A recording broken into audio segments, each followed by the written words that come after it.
Next shade available ആക്കിയിട്ടുള്ളത് നല്ല ഭംഗിയുള്ള ഒരു ക്രീം കളറിലാണ്. നല്ല ഭംഗിയാണ് കാണാനായിട്ട്. ഇതാ ഇങ്ങനെ വരും.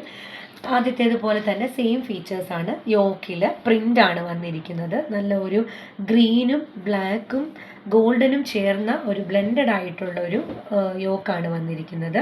ചെറിയ മിറർ വർക്ക് സൈഡിൽ അറ്റാച്ച് ചെയ്ത് പോയിട്ടുണ്ട്. അതുപോലെ സെൻറ്ററിലായിട്ട് ചെറിയ ചെറിയ ഹാൻഡ് വർക്കുകളും വന്നിട്ടുണ്ട്. നമ്മുടെ മെറ്റീരിയലിൻ്റെ ഓപ്പൺ വ്യൂ വരുന്നത് ഇങ്ങനെയാണ്. ഫുൾ ബോഡിയിൽ ചെറിയ ചെറിയ ബൂട്ടാസ് വന്നിട്ടുണ്ട്. നല്ല ഭംഗിയുള്ള ഒരു ക്രീം കളറിൽ ഗോൾഡൻ ഷെയ്ഡിലാണ് വന്നിരിക്കുന്നത്. ഇതിൻ്റെ ക്ലോസർ ലുക്ക് ഇങ്ങനെയാണ്. അതിൻ്റെ ബോട്ടം വരുന്നത് നല്ല ഒരു ലൈറ്റ് ഗ്രീനും ബ്ലൂവും കൂടെ ബ്ലെൻഡഡ് ആയിട്ടുള്ള ഒരു കളറിലാണ് അതിൻ്റെ ബോട്ടം വന്നിരിക്കുന്നത്. അതുപോലെ തന്നെ ഭംഗിയുള്ള ഒരു ദുപ്പട്ടയാണ്. ദുപ്പട്ട കാണാൻ നല്ല ഭംഗിയാണ്. ഇങ്ങനെ വരും. ബ്ലാക്കും ഡാർക്ക് ഗ്രീനും ഗോൾഡനും ചേർന്നിട്ടുള്ള ചെറിയ ചെറിയ വർക്ക് വന്നിട്ടുള്ള ഭംഗിയുള്ളൊരു ദുപ്പട്ടയാണ് വന്നിരിക്കുന്നത്. ഇങ്ങനെ വരും.